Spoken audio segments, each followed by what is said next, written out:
David, we know that so many business owners end up regretting their selling their business. So what have we learned here? Why is that? Is it they don't feel like they're getting enough for it? They're going to miss it. Talk a little bit about that. Yeah, it's very often we see this happen. And the statistic in the industry that we sort of have been tracking is over 70% of business owners end up regretting selling 1 year after. And I think in reality and reflection, Drew, a lot of that stems from the fact that they haven't followed a real process around selling their business. We have an exit planning process that really addresses and puts a framework around these three major issues that we see going on, which is the value gap, the wealth gap, and the profit gap. A lot of times what we find is the value gap is where they tend to focus. And there's two pieces of that that are really paramount, which is the readiness and attractiveness scores of those. Got it. Well, that's interesting. So can you give us an example of that? Yeah, absolutely. So let's actually talk about the value gap first. So just to define what the value gap is, Drew, it really is the difference between what their business's value is today versus what it could be worth if they were best in class in their industry. So a lot of times clients that we end up working with, they don't really have a true understanding of what their business is worth. We often use the example of the golf cart conversation where they're talking with a friend that's in a similar industry to them who just sold their business and says something to the extent of, yeah, I ended up getting X times my EBITDA. And naturally, the business owner is thinking to themselves, well, I think my business profits X per year. And at the same multiple, my business is probably worth this. But ultimately, what ends up happening is they're judging their business against their buddy who they're playing golf with and thinking, well, I know his business is not run as smoothly as mine or whatever. And they think their business is worth a certain amount when in reality, they haven't gone through a true valuation, but they get anchored into this number. What we've found is that by doing this, it really starts down the rabbit hole of them not really being prepared for the readiness of selling the business because they anchor into a certain value that may or may not be in reality what they can get for their business. So by having this sort of anchored value, they end up getting caught up in the fact that their business should be worth a certain amount. By going through our process and the value gap assessment, part of what we end up doing for them is doing an actual range of value for their company and doing an assessment for them very specifically to say, where do they fall within that range of value? And ultimately, what would they need to do in order to get to the best in class value for their specific industry? From there, it really allows for them to make some major decisions as to, do I want to continue to invest in my business to get the peak value? Do I say, hey, this is enough for me. This gets me sort of where I want to be. I don't want to take the next several years to reinvest my business to try to grow it to that value. Or maybe if they're on the lower end of the spectrum, it really tells them that maybe your business really doesn't have a lot of value here, and you really ought to start shifting and changing your financial plan to really take those profits and invest those in whatever form or fashion of asset classes help get you to where you need to be from your financial plan. That's great. There's a ton of value there. You mentioned that's one of the three gaps. Yes. Can you give us another example of what another gap would be? Yeah, absolutely. So the second and third gaps are the profit gap and the wealth gap. So let me talk a little bit about the wealth gap because it really also ties in to the value gap. So once we have that range of value, the next question that gets asked is the application of that, meaning if the business is worth $8 million, that's great, but what does that really mean? And moving into the wealth gap, what the wealth gap specifically is what do I need to successfully retire? What do I need for my philanthropic or legacy goals for my family? And what other assets have I built with my retirement savings, real estate investments, whatever it may be?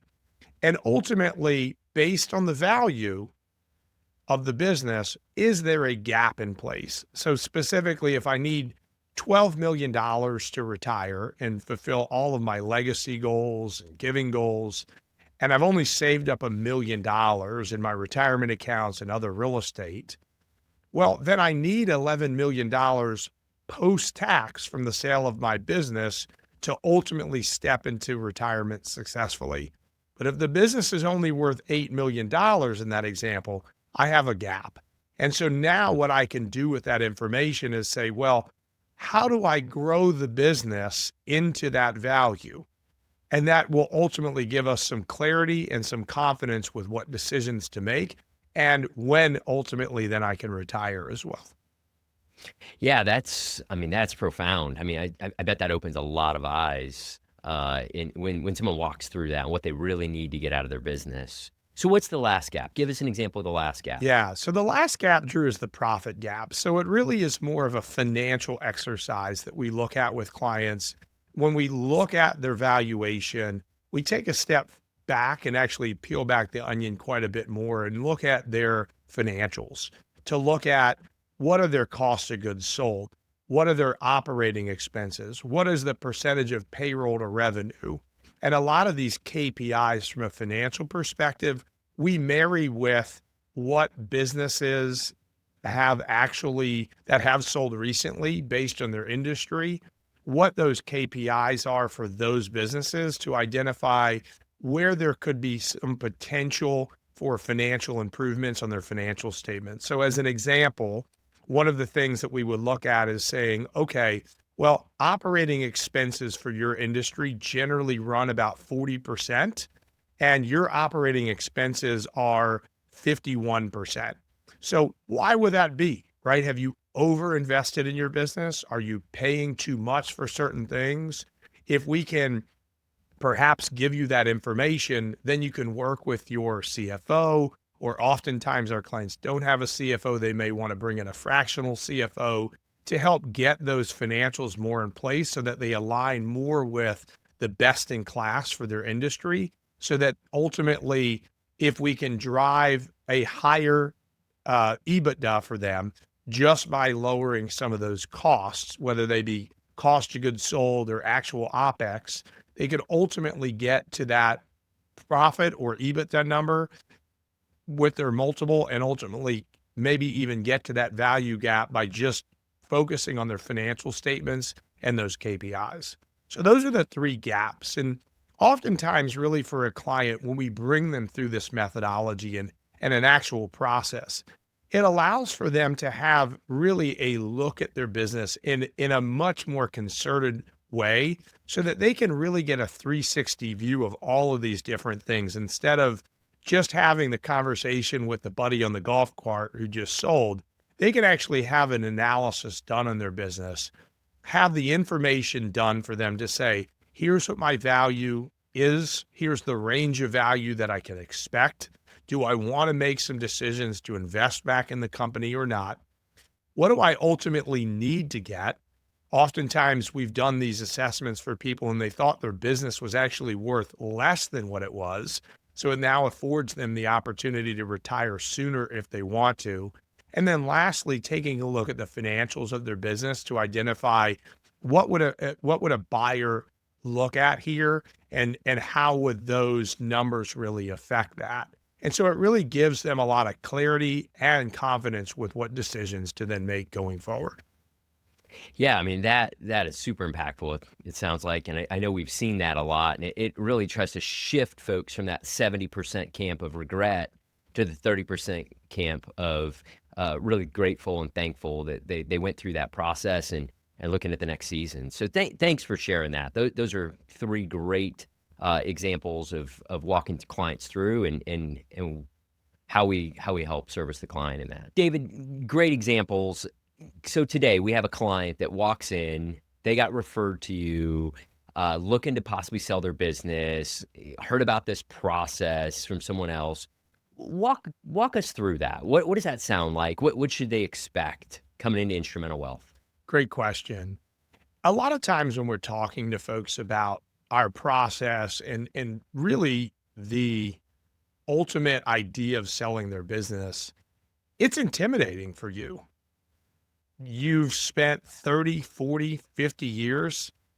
Most recently, I had a client that this was the second generation. The father had started the company back in the 1960s. And for them, it was more than just my life's work, it was their family's life work.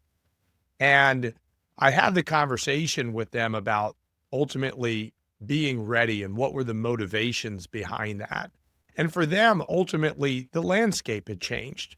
We all know businesses come and go, and the ones that are built to last ultimately have to adapt and change. I think the great example of that was Walgreens started out as like a Cracker Barrel store and now is your neighborhood drugstore. But times change, things change, and things evolve. And for them, I remember having the conversation with them just a few weeks ago about this, where part of them was almost like wanting permission to sell. Like they knew that they needed to, it was time, they knew it in their gut. But ultimately, the conversation that I had with them was really talking about why are you ultimately deciding to sell? What's the motivator for this? Is it just, are you too tired? Is it that the landscape has changed? And ultimately, what it came down to was they knew it was time to sell. They knew that the landscape had changed, that the future of the industry was much different, and it was going to be really hard to stay profitable and relevant. But they almost felt guilty around selling the family business because it wasn't just about where they had spent the last 30 years.